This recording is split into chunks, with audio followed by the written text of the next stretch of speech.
Okay, Gemini, you've pulled some big cards. So, three major arcana cards, one ace, and three court cards, sword, wand, and a cup. So I think when you get the court cards, when they turn up into your readings, one of the first inference is that it suggests that people play a part in the month. So this isn't just a personal month about you. There will be a lot of interaction with other people, and most likely, given the position they're falling in relationship sectors and in different areas of your life as well. Let's move to that first card on the top left, the Emperor card. Now, here's your work and prospects zone, and I think Aries may have had, or someone else may have had this in their first card in that zone as well. The Emperor stands for Aries energy, and we are moving into the Aries birth date right now. Well, in fact, we are in it. So this card could be telling you about events or circumstances that are occurring right now in time for you at work. So there could be something significant happening. The Emperor is also known to be, often he's depicted as an older person, so an older man who's quite authoritative, whoops-a-daisy, authoritative and determined, just like that young cat was that sped across the table, upsetting our cards. He's full of knowledge, power, determination, follows the rules, so he can be like a leader or a boss or someone who is an advisory position or a mentor. When he turns up, it's usually to say things will be done my way and they will be done in the correct way and we will follow the rules and this is the establishment. So we get a bit of that feeling around your work environment. So if any of you are working for big corporations, the Emperor really fits that bill. It would tell you to be fastidious and perfunctory at this time, so not to do anything haphazard or lazily, or turn up to work late, or not turn in projects on time, or to not do them properly. He crosses all his T's and he checks behind hidden doors to find out what's not working and who shouldn't be around. If this is you, it could be yourself as a owner of a business, and you might be wanting to emulate this feeling, and you might be wanting to bring some of your employees or cohorts into line and get them to perform again, because it feels as though there needs to be structure and boundaries set in place, or there is a great deal of that and there is no way of breaking it at the moment. Very much the timing is right now. So as I say, there could be something significant coming your way. You might be brought in to speak with this person at one level or another. He might be recommending you for like a promotion, or he might be a person who interviews you too for a job position. So see how that feels with any of you. The next card out is your home and needs card, and that's number 2 in the second position, quite synchronistic there. The High Priestess. Again, she's a major arcana card. She has quite a lot of influence and power behind her, not so much at the physical end, the way her neighbour there, the Emperor, does, but hers is more esoteric and spiritual and of the mind, body and soul. So she often indicates a period of time where you connect with your innate needs. Now, if this is around the home, you might be feeling very attached to your home or spiritually addressing it. Some of you might be bringing in a more spiritual presence or flow to your home. Some of your homes might need clearance, like clearing out negative energies. This is a hard thing to say, but and some people don't understand this fully yet or aren't aware of it, but every home you might move into that's not brand new, and even then a brand new home had land before it and people or certain events may have happened on the land. But when you move into a new home, there has often been energies before you that may need to be cleared for various reasons. There could have been negative energies or fights or There could just have been issues with the house, like it needs venting or airing. So there's a feeling about that when this spiritual card comes to the home area. If any of you do want to clear your home or raise the vibrations, there's many ways to do this, and some of the easiest are to use the likes of this, which is a Tibetan bowl, or anything that creates a noise frequency that raises the level of the normal frequency within a room that's been dreary or had some negative emotions. That's one way. You can sage a room as well. You can put intent in it. You can open windows and let fresh air through. But that's just one perspective of the possible meanings for that card. Others are... The card is actually quite sexually oriented as well.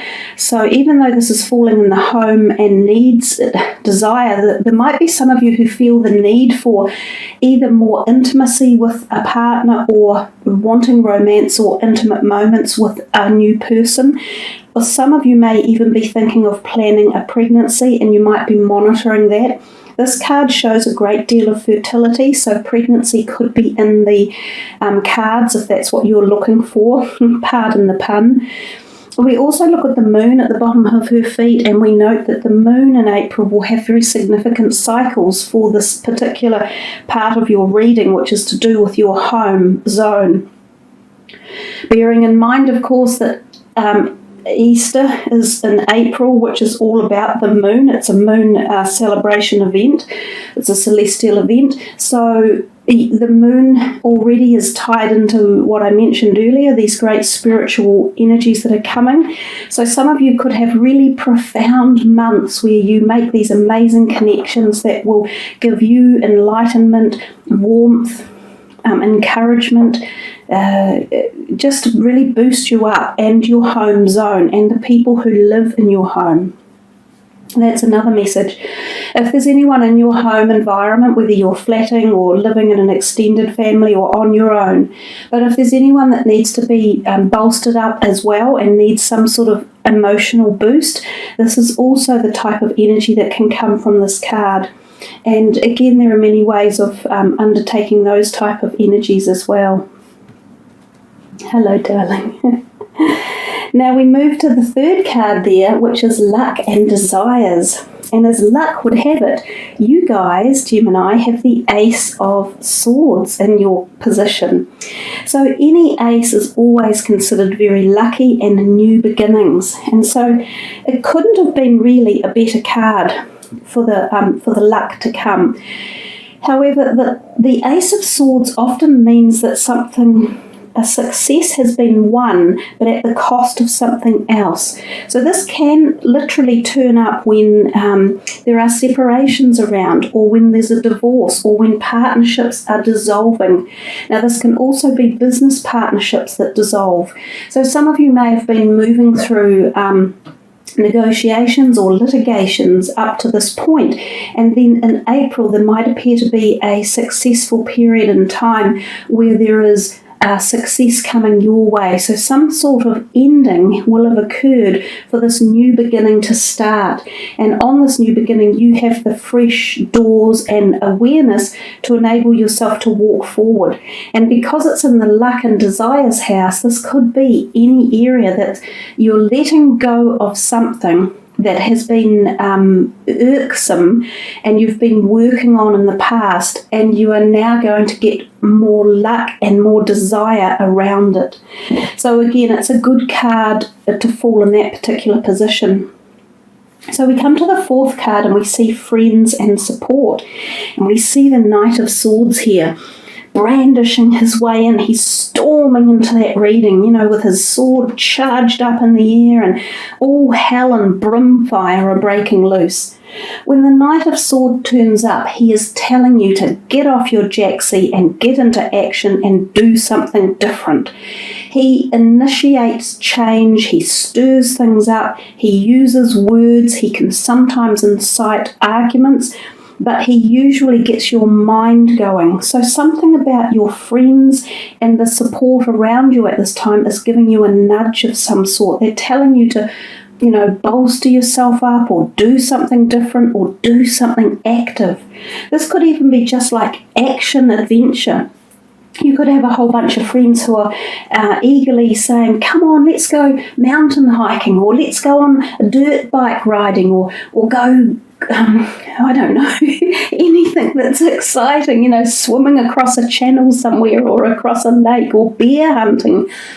Anything like that. That's what the Knight of Swords could literally initiate, something that you have least expected and is quite full on and quite quick, So we come down to our fifth card here and we see love and sex zone. I don't mean that, necessarily in a rude manner, but the Queen of Cups is a wonderful one to have turn up for this.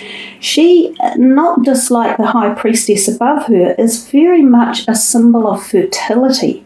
She holds that cup in her hand, and that is quite often perceived to be like a chaste symbol of a womb and a fertile womb. Now, Geminis, you actually have 3 cards of fertility in your reading. There's this one, and this one. So for some of you, conception, as I mentioned, could be quite a big thing. And for others, think of fertility as fertility of what it is you desire in life. And allow this moment in time, this really strong month of April, to provide these fertile ideas and energies and bring them in around you. The Queen of Cups is a beautiful card and energy, as I say, in that love sector. She oozes love. She is the reciprocal, or she is the receptacle of love. Oh my God, I just can't get out the word that I want to say, and I'm sure all of you know what it is. Anyhow, she is the receiver of love. She is the giver of love. She nurtures love. She can often be a water sign woman that could be in your life at this time, who could be giving you this love. So some of you might meet her as a new potential romantic partner. Some of you might come across her as a great, deep and dear close friend. It's not always just romantic love, remember that. It could even be someone in your family who you are just really connected with at this point in time, and you are both sharing the special energies of warm love, light and connection. But it couldn't have been a nicer card in many ways for that. So possible romance, possible fertility and conception of pregnancies, love within friends and friendships, warmth, supporting and nurturing. So really nice energy there. The next one is plans and goals, and we see the Queen of Wands. Now, she is often depicted as a fire sign woman, and quite often is a female, and quite often an older lady. So this woman could be playing a part in your plans and goals one way or another. She might be someone that you are either with in terms of relationships, whether that be personal or even work or business related. She could even be something as simple as the person who's helping design something for you in the future, whether it be designing plans for something like a house or building or architecture or a trip. She could be your go-to person. She could also even be like a lawyer that you are needing to have mediation with or talks with, who's helping plan your goals and things for the future. Decisions regards businesses, or even personal decisions regards wills and the setting up of trusts and things like that. So she is a very creative person, and she can give ideas as well. So she's a good person to go to if you are a bit stuck, and she can help perhaps align you to where your goals, plans and future orientation is headed. So, and again, another nice card to have in the reading. She could well be someone you already know. That's my feeling. It's not someone new. Excuse me, I feel she's probably already known to you one way or another. And I get the feeling it's not quite so much as a friendship, but more on a slightly more, maybe business oriented. And I don't mean that it's necessarily business, but it's a more formal arrangement perhaps. And she definitely is helping some of you with these goals. when we talk about plans and goals, there could be more of a lenient perspective in that as well. So it could also be yourself allowing for some creative urges and plans to be put forward, and you are aligning yourself with that. Let's look at this overall card, the star over here. It's such a beautiful card, and when it turns up in a reading, and especially in that position, the overall energy, that star card is revered as one of the most powerfully positive ones in the deck. So when it turns up, it exudes out harmony energy to all other cards. Not that you have any negative cards in your reading anyhow, but the star amplifies positivity and decreases negativity. So for you guys, it feels as though your month is almost aligned to the planets or aligned to the stars. And I think we do have some really high celestial alignments in April, and we have talked about the fact that it is Easter. So we've mentioned that there is this really spiritual connection, which we've seen with her up here as well. So you have this potential energy to connect at a very deep level, and also with any of your own spirit guides, angelic vibrations, helpers around. They could be felt very strongly in the month of April. So they may lead some of you into positions where you find wonderful synchronistic events occurring and synchronistic energies which are positive, and you will understand them and get to feel more of a flow of the universe's energy with them. The star also talks to us a little bit about the need to balance things, just like this kitten needs to. Hey Enzo, hey darling. You need to balance the physical body as well. She is pouring water into a pond and water on the grass. There's often a message in here about hydration and keeping your body well hydrated, and also spending time near periods of water or bodies of water. So some of you may be either going on a holiday in a place like that where there's water involved, or some of you may be needing to spend time beside water to get clarification or more flow of something. That's another possible meaning for that card. Again, she does talk of fertility as well and sexual freedom. So any of those particular points that have been raised with that card could well be indicative of the energy that's coming your way for April. So now that Enzo has managed to distribute the cards in his own merry haphazard pattern, let's put these ones away and see what your last card is going to be. That's a biggie. Your work focus is shifting in a positive, new and successful direction. So we talked about that a little bit when we saw the Emperor and he did seem so determined and sort of like, and it's happening right now. And I said that around your work, that there was this feeling of stuff going on right this moment in time. So some of you must have on your mind that you are making a change, and whether or not it's with the same company or it's going to be self-employed or a total different direction, there is definitely messages here for you about career change. So possibly some of you have not been that happy in the current career you're in, or the company that you're being employed by, and possibly because of someone like the Emperor making too many rules and regulations. But whatever the cause or case, the chance of a new career bodes really well for you guys to look into during April.